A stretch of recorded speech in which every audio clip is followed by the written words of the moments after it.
Hello my dear students, welcome back to Anmol education. कैसे हैं आप लोग?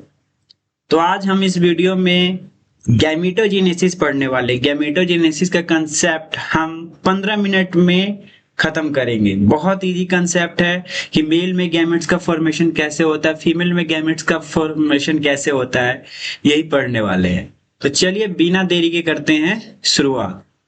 तो देखो, गैमेटोजेनेसिस होता क्या है। अगर हम बात करें गैमेटोजेनेसिस होता क्या है, फॉर्मेशन ऑफ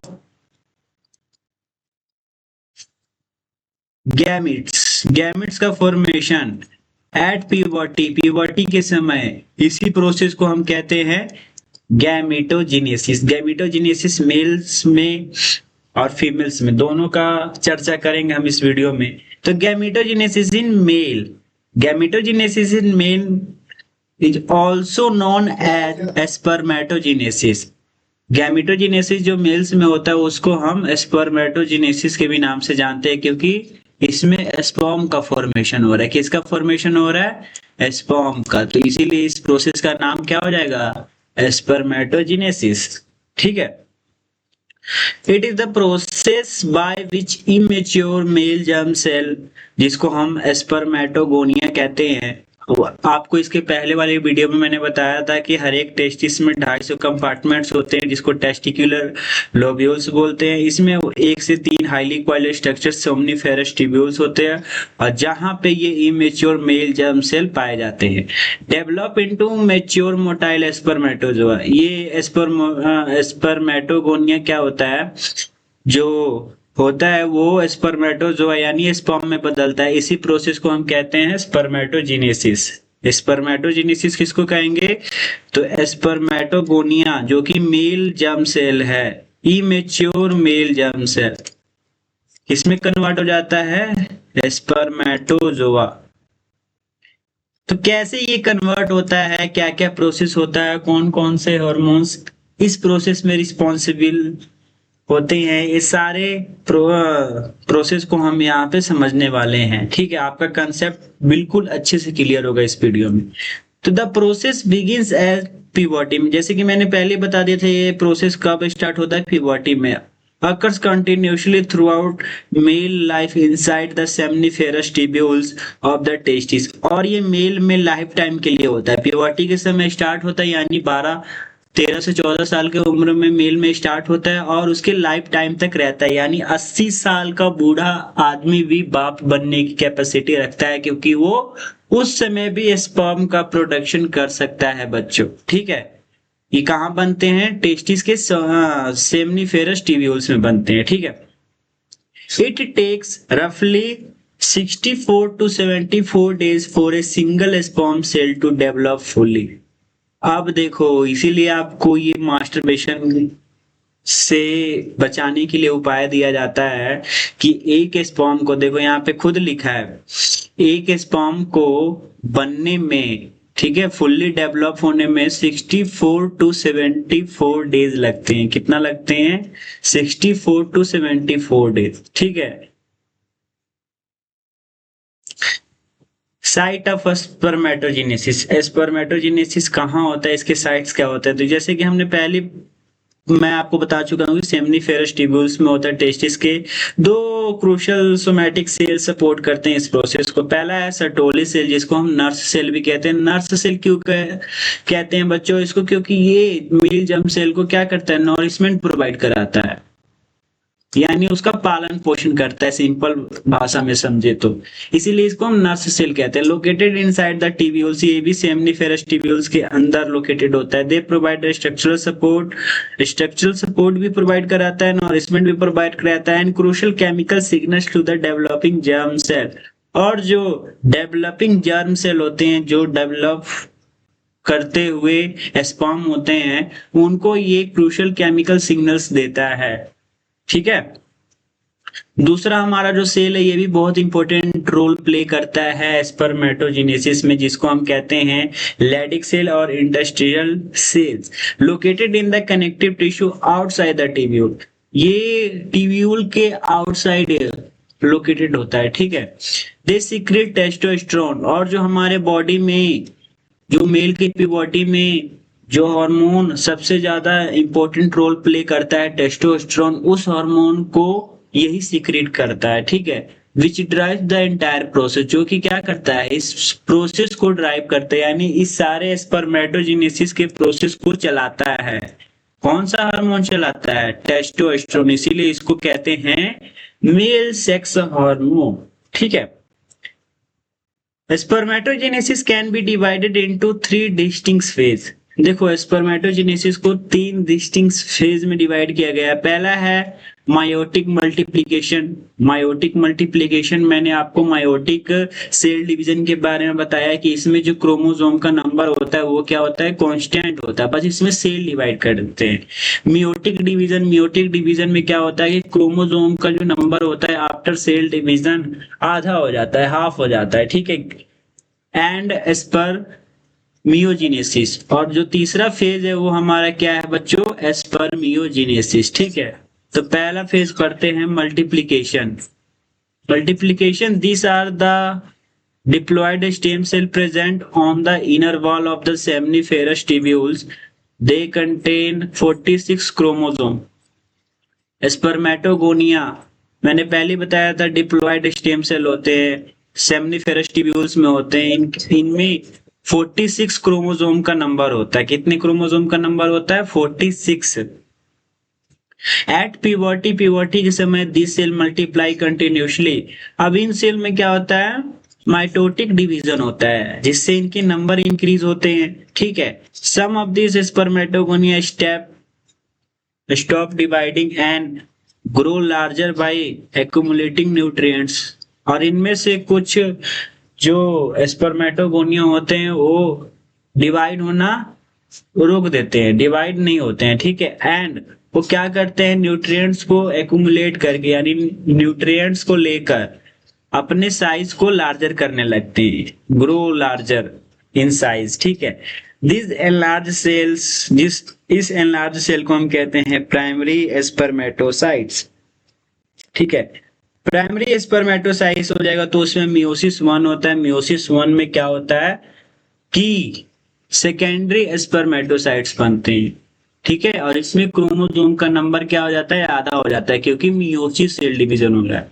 फिर मियोसिस 2 होता है जिसमें secondary spermatocytes undergo second meiotic cell division करता है और स्पर्मेटिड बना देता है। देखो पहले मैं बता देता हूँ, पहले हमारा जो मेल जर्म सेल है स्पर्मेटोगोनिया मैच्योर होके, मतलब न्यूट्रिएंट्स को एक्यूमुलेट करके क्या बनाते हैं, ये बनाते हैं प्राइमरी स्पर्मेटोसाइट्स, ठीक है। ये डिवाइड करेंगे मियोटिक 1 करेंगे, ठीक है। मियोटिक 1 करेंगे तो ये बनाएंगे सेकेंडरी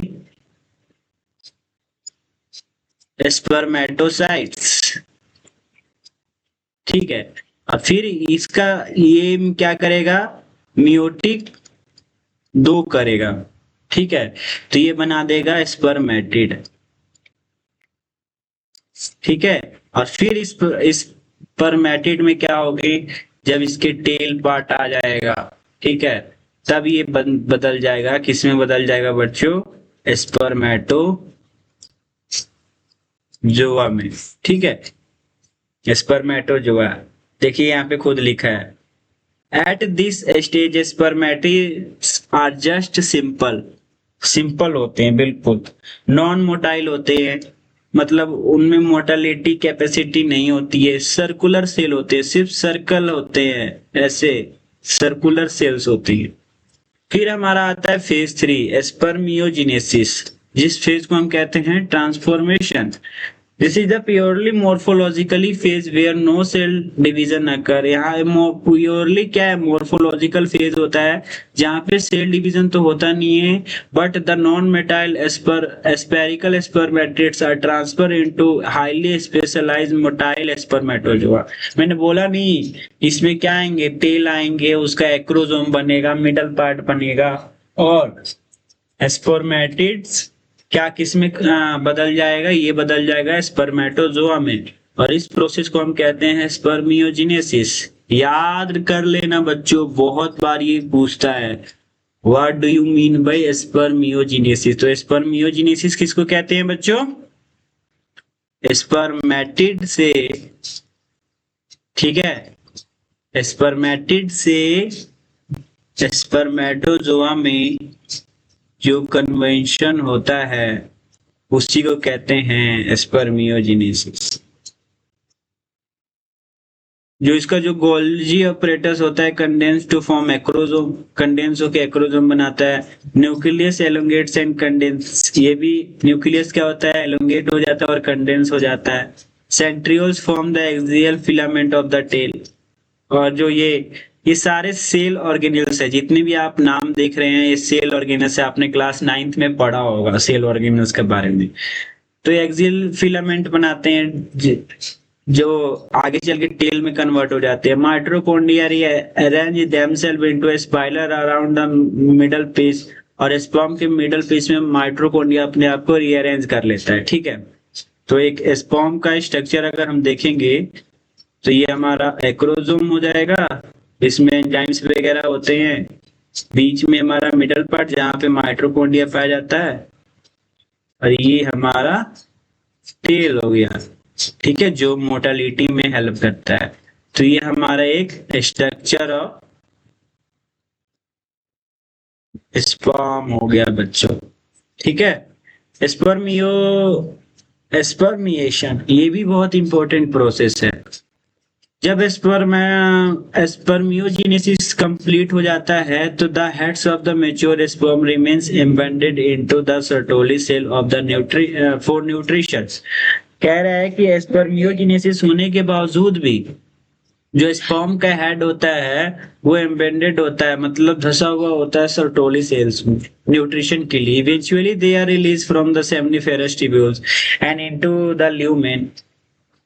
उसी समय क्या होता है कि वो सेमिनिफेरस ट्यूब्यूल से रिलीज होता है और ल्यूमेन में पहुंचता है, और इस फाइनल रिलीज को हम क्या कहते हैं, स्पर्मिएशन। स्पर्मिएशन क्या हुआ, सेमिनिफेरस ट्यूब्यूल से स्पर्म का रिलीज हो जाना ल्यूमेन में, इसी प्रोसेस को कहते हैं स्पर्मिएशन, ठीक है। बाकी ये तो पार्ट हमने जिक्र कर ही लिया था।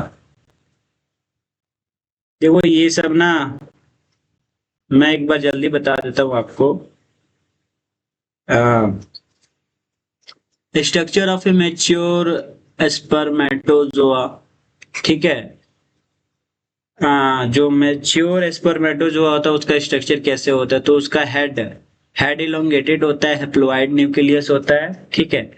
जो उसका हेड है वो इलोंगेटेड होता है और उसमें न्यूक्लियस पाया जाता है, हैप्लॉइड एंड, ठीक है। Anterior portion cover by cap like structure जिसको हम मैक्रोजोम कहते हैं। ये वाला कैप लाइक स्ट्रक्चर जिसको हम मैक्रोजोम कहते हैं, जिसके पास हाइलुरोनिडेज एंजाइम्स होता है, जो कि क्या करता है, ये फर्टिलाइजेशन के समय पेनिट्रेशन में हेल्प करता है, ठीक है।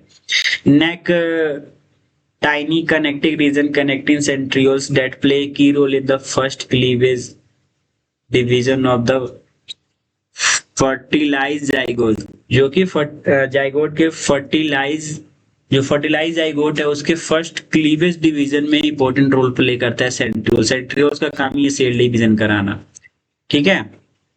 मिडल पीस माइटोकॉन्ड्रिया को कंटेन करके रखता है, जो कि एनर्जी प्रोवाइड करता है जिससे स्पर्म मूव कर सके, ठीक है।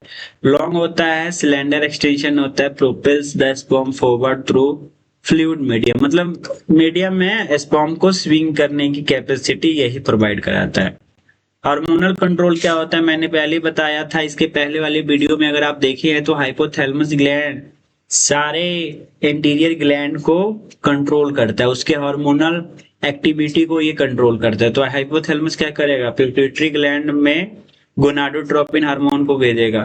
गोनाडोट्रोपिन हार्मोन क्या करेंगे, पिट्यूटरी ग्लैंड में जाएगा, वहां पे बोलेगा कि भाई तू LH हार्मोन रिलीज कर और FSH हार्मोन रिलीज कर। FSH हार्मोन सर्टोली सेल पे वर्क करेगा, LH हार्मोन लेडिक सेल पे वर्क करेगा। सर्टोली सेल क्या करेगा, मेल जर्म सेल को नोरिशमेंट प्रोवाइड करने लगेगा, और लेडिक सेल्स क्या करेगा, टेस्टोस्टेरोन का सिक्रेशन चालू कर देगा, ठीक है। और फिर ये दोनों मिलकर सर्टोलिसिल और टेस्टोस्टेरोन मिलकर क्या करेंगे, स्पर्मेटोजेनेसिस के प्रोसेस को क्या करेंगे, चालू करा देंगे, ठीक है।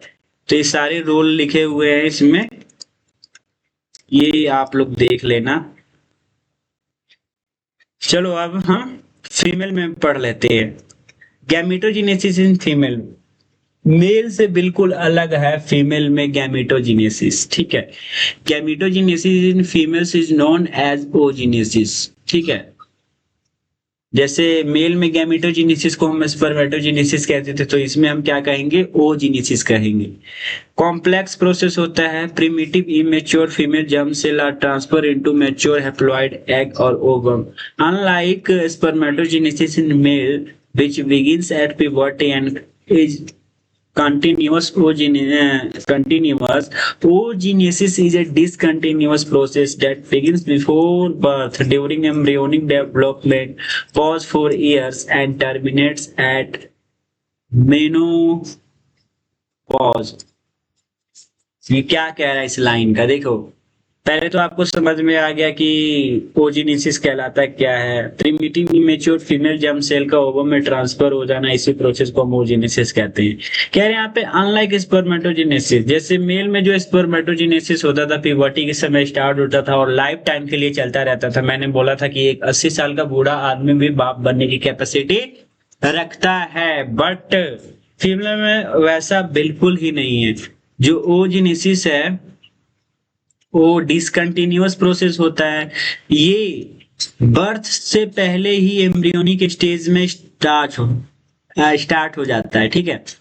पॉज फॉर इयर्स, कुछ सालों के रुकता है, एंड टर्मिनेट एट मेनोपॉज, और मेनोपॉज यानी जो मेंस्ट्रुअल साइकिल के स्टॉप होने का जो पीरियड होता है उसी को हम कहते हैं मेनोपॉज। ये जो कि 45 साल के उम्र में, 45 से 50 साल की उम्र में महिलाओं में होता है, यानी इस समय के बाद मेंस्ट्रुअल साइकिल होना बंद हो जाएगा। तो ये देखिए कह रहा है कि ये एम्ब्रियोनिक स्टेज में ही ओजेनेसिस स्टार्ट हो जाता है। फिर जब बच्चे का जन्म हो जाता है, बच्चे का जन्म हो जाता है, जो उसके बाद क्या होता है कि कुछ सालों के लिए उसके प्यूबर्टी तक ये पॉज रहता है, ठीक है। फिर प्यूबर्टी जब आता है तो जितने बस ओजेनेसिस चालू हो चुके हैं, मतलब एम्ब्रियोनिक स्टेज में जितने इमेच्योर एग बन चुके हैं उतना ही एग आगे क्या होगा, ओवम में डेवलप होगा, ओवम में डेवलप होगा। और फिर 45 और 50 साल की उम्र तक आते आते ये प्रोसेस क्या हो जाता है, टर्मिनेट्स होता है। मतलब मैं सिंपल में समझाऊं तो मैं आपको बता दूं कि एम्ब्रियोनिक स्टेज में मान लो किसी फीटस है जो कि क्या है, फीमेल फीटस, उसमें 1 to 2 मिलियन इमेच्योर एग है। प्यूबर्टी आते आते ये इमेच्योर एग कितने बच जाते हैं, 300 से 400, बस 300 से 400 इमेच्योर एग बचा। और इन्हीं 300 से 400 एग में से फीमेल क्या करती है, किसी एक एग को फर्टिलाइज कराएगी अपने प्यूबर्टी से लेके, यानी 11 से 12 साल से लेके 45 से 50 साल के बीच में इन्हीं 300 से लेके 400 एग का क्या होगा, फर्टिलाइजेशन हो सकता है, ठीक है। और यही 300 से 400 जो इमेच्योर एग है ये मेंस्ट्रुअल साइकिल में अपना रोल प्ले करेंगे, ठीक है। तो कुछ सालों के लिए पॉज हो जाता है, फिर प्यूबर्टी आता है, फिर ये क्या होता है, ग्रो करना स्टार्ट होता है, प्राइमरी ओसाइट्स में कन्वर्ट होता है। प्राइमरी ओसाइट्स में मियोटिक 1 होगा तो सेकेंडरी ओसाइट बनेगा, और सेकेंडरी ओसाइट्स जब बन जाता है तो क्या करता है, at the time on the spot जब फर्टिलाइजेशन होने वाला तो उसी समय सेकेंडरी ओसाइट्स में मियोटिक 2 होता है और वो ओवम में कन्वर्ट हो जाता है। तो ये जो फीमेल का जो प्रोसेस है ना, वो थोड़ा सा कॉम्प्लेक्स प्रोसेस है बच्चों। Female dividing into the stage, it helps to understand two unique features of oogenesis. हमें दो यूनिक फीचर्स ऑफ oogenesis को समझने के लिए क्या करता है, एनहेंस करता है। देखो जैसे मैं यहाँ पे समझा रहा हूँ, discontinuous timeline, the process starts in the foetal बम, जो प्रोसेस होता है वो फीटल के ही बम में स्टार्ट हो जाता है। हेल्प्स एट बर्थ, बर्थ के समय रुकता है, फिर रीस्टार्ट एट प्यूबर्टी, जैसे मैंने बताया, फिर प्यूबर्टी के समय स्टार्ट होता है और 50 साल के उम्र तक चलता रहता है। उसके बाद ये क्या हो जाता है, मेनोपॉज होता है। अनइक्वल डिवीजन, इसमें अनइक्वल सेल डिवीजन होता है। जैसे जैसे प्राइमरी oocytes है, प्राइमरी oocytes क्या करेगा, डिवाइस करेगा, तो एक बनाएगा सेकेंडरी oocytes, ये इंपॉर्टेंट होगा, और एक बनाएगा फर्स्ट पोलर बॉडी। क्या बनाएगा बच्चों, फर्स्ट पोलर बॉडी, जो कि साइज में क्या होगा, छोटा होगा। तो इसमें अनइक्वल डिवीजन होता है। During meiosis split cytoplasm unequally, जो साइटोप्लाज्म होता है अनइक्वली स्प्लिट होता है। Instead of 4 equal gametes oogenesis produce only one large nutrient rich functional ovum. देखो यह कह रहा है कि 4 गैमेट्स के बजाय oogenesis सिर्फ एक ही फंक्शनल ओवम को प्रोड्यूस करता है। 2 और 3 tiny non functional polar body date eventually degenerate, जैसे मैंने बोला ये फर्स्ट पोलर बॉडी बनेगा, फिर जब सेकेंडरी oocytes में मियोटिक 2 होगा तो सेकंड पोलर बॉडी बनेगा। ये क्या हो जाते हैं, वहीं पे डीजनरेट हो जाते हैं। Detail stage of oogenesis, oogenesis का detail stage, oogenesis divided into 3 major phases, इसको भी 3 मेजर फेजेस में डिवाइड किया गया है। जैसे स्पर्मेटोजेनेसिस को 3 मेजर फेज में डिवाइड किया गया है। एक था हमारा माइटोटिक, ठीक है, माइटोटिक मैच्योरेशन, फिर मियोटिक, और लास्ट में था स्पर्मियोजेनेसिस। स्पर्मियोजेनेसिस मैंने बताया था क्या होता है, सोचिए दिमाग में, सोच लिए, हाँ भाई सोच ही लिए। देखिए स्पर्मेटिड से स्पर्मेटोजोआ बनने के प्रोसेस को हम स्पर्मियोजेनेसिस कहते हैं। तो इसमें भी 3 अलग अलग फेज हैं oogenesis के, ठीक है। तो पहला है multiplication phase. During embryonic development million of gametes mother cell oogonia जिसको कहते हैं form which is foetal ovary. Embryonic development, जब किसी फीटल का, फीमेल फीटल का डेवलपमेंट हो रहा होता है तो उसके ओवरी में millions of oogonia mother cell बन जाते हैं, ठीक है। This cells multiply rapidly by mitosis, mitosis के कारण होते हैं।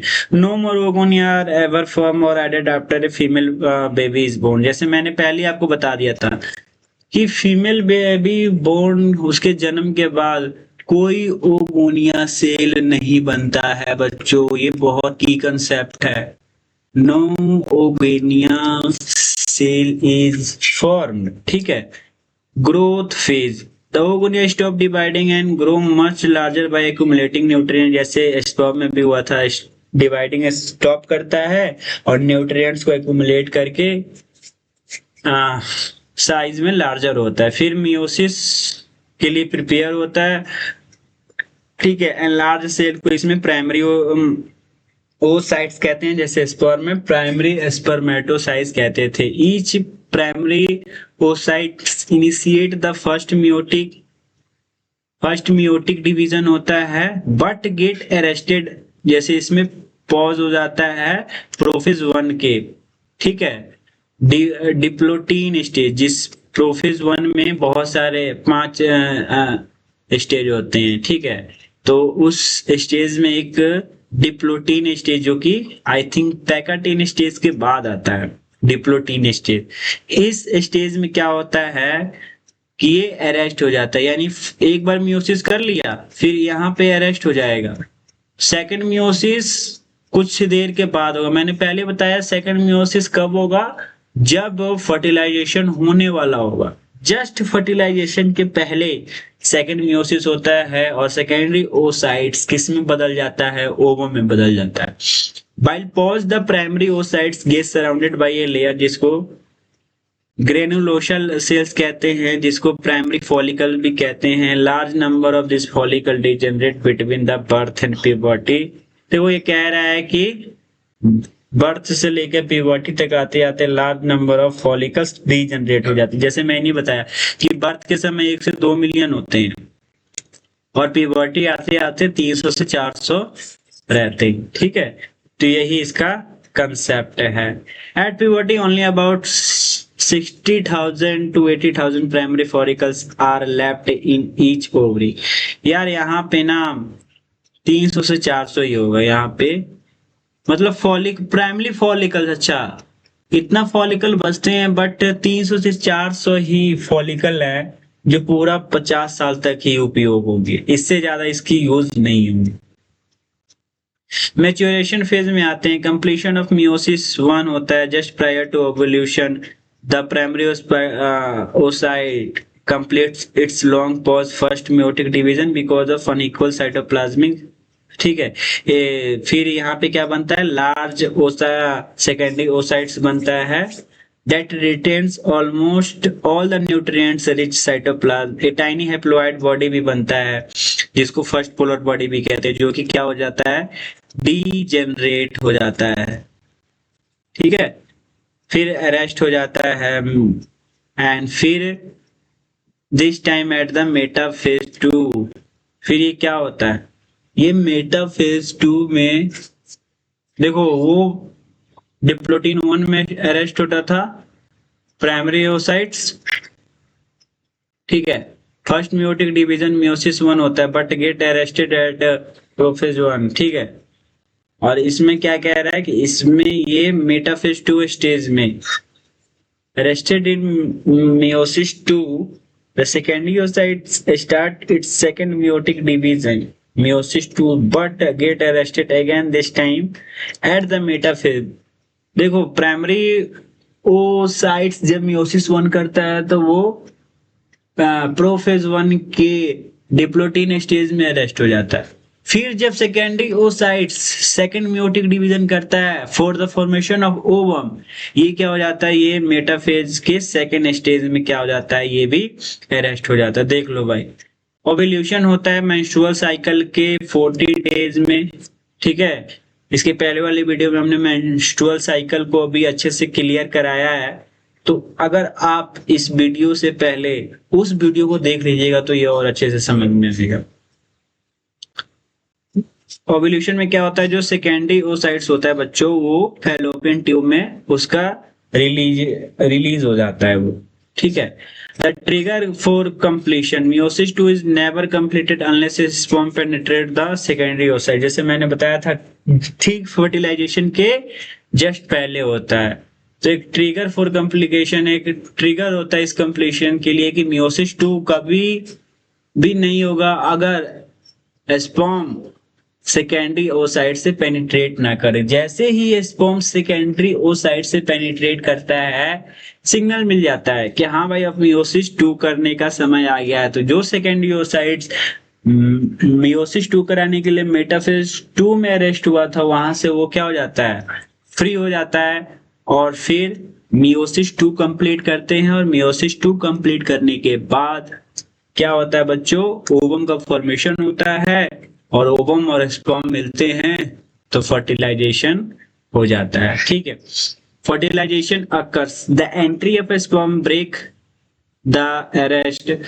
जैसे फर्टिलाइजेशन होता है स्पर्म की एंट्री से क्या होता है, अरेस्ट ब्रेक हो जाता है सेकेंडरी oocytes की कंप्लीट मियोसिस 2 को कंप्लीट करता है, स्प्लिटिंग अनइक्वल। इसमें एक ओवम बनता है, एक सेकेंड पोलर बॉडी बनता है, सेकेंड पोलर बॉडी डीजेनरेट हो जाता है और इनके न्यूक्लियस का फॉर्मेशन हो जाता है, फ्यूजन हो जाता है और जिससे एक न्यू जेनेटिकली यूनिक ऑर्गेनिज्म बन जाता है जिसको हम कहते हैं बच्चों जाइगोट।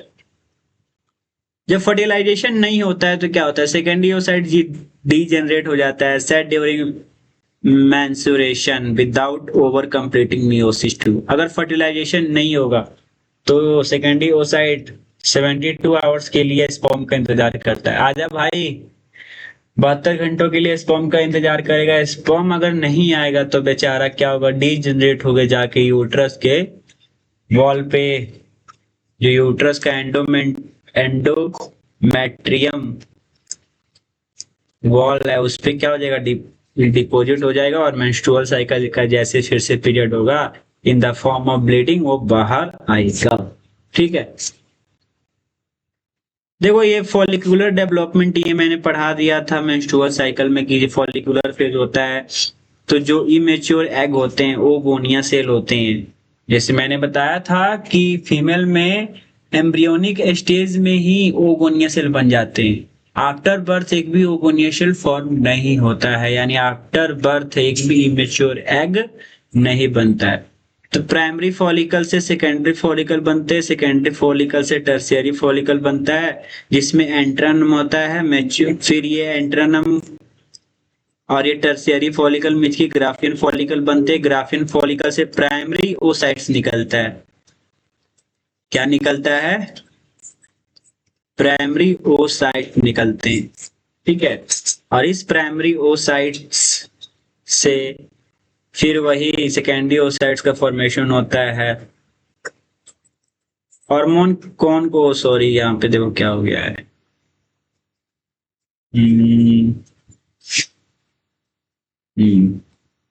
कौन कौन से हार्मोन इसमें इंपॉर्टेंट रोल प्ले करते हैं वो हम देख लेते हैं, फिर उसके बाद हमारा ये टॉपिक खत्म हो गया।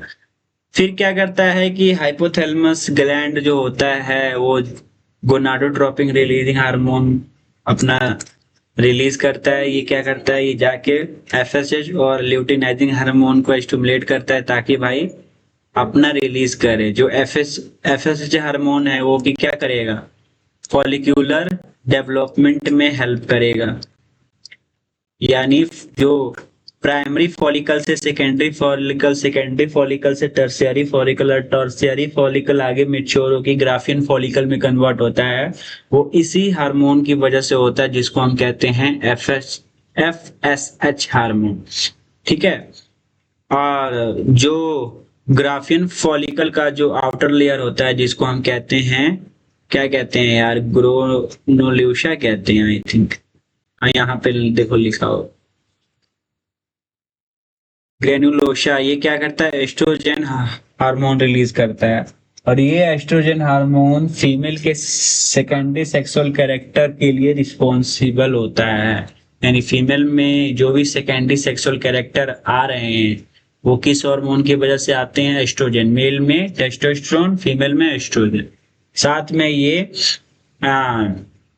प्रेगनेंसी के लिए जो यूट्रस का वॉल होता है उसको भी क्या करता है, मेंस्ट्रुअल साइकिल में जो यूट्रस का वॉल डिजेनरेट हुए हैं, डैमेज हुए हैं, उनको क्या करेगा, रिबिल्ड करता है। ठीक है बच्चों, एलएच हार्मोन वही मेंस्ट्रुअल साइकिल के 14 डे पे ये अपना काम को एक्टिवेट करेगा, रिलीज करेगा, जिससे क्या होगा, जो ग्राफियन फॉलिकल है वो कॉर्पस ल्यूटियम में बदल जाएगा, ल्यूटियम में बदल जाएगा। प्राइमरी स्पर्मेटोसाइट्स से जब सेकेंडो स्पर्मेटोसाइट बनेगा तो सेकेंडो स्पर्मेटोसाइट को फैलोपियन ट्यूब में रिलीज करके खुद कॉर्पस ल्यूटियम में बदल जाएगा। और कॉर्पस ल्यूटियम से कौन सा हार्मोन रिलीज होता है, प्रोजेस्टेरोन। कौन सा हार्मोन रिलीज होता है, प्रोजेस्टेरोन। ठीक है, और ये प्रोजेस्टेरोन को हम प्रेगनेंसी हार्मोन भी कहते हैं। प्रेगनेंसी में बहुत इंपॉर्टेंट रोल प्ले करता है, जो कि मैं आपको पढ़ा दिए हूँ। ठीक है, तो इसी के साथ हमारा इस वीडियो में इतना ही। हमने गैमेटोजेनेसिस को अच्छे से कवर किया है, चाहे वो मेल्स का हो चाहे फीमेल्स का हो। वीडियो अच्छा लगे तो लाइक करना, शेयर करना और अनमोल एजुकेशन को सब्सक्राइब जरूर कर लेना।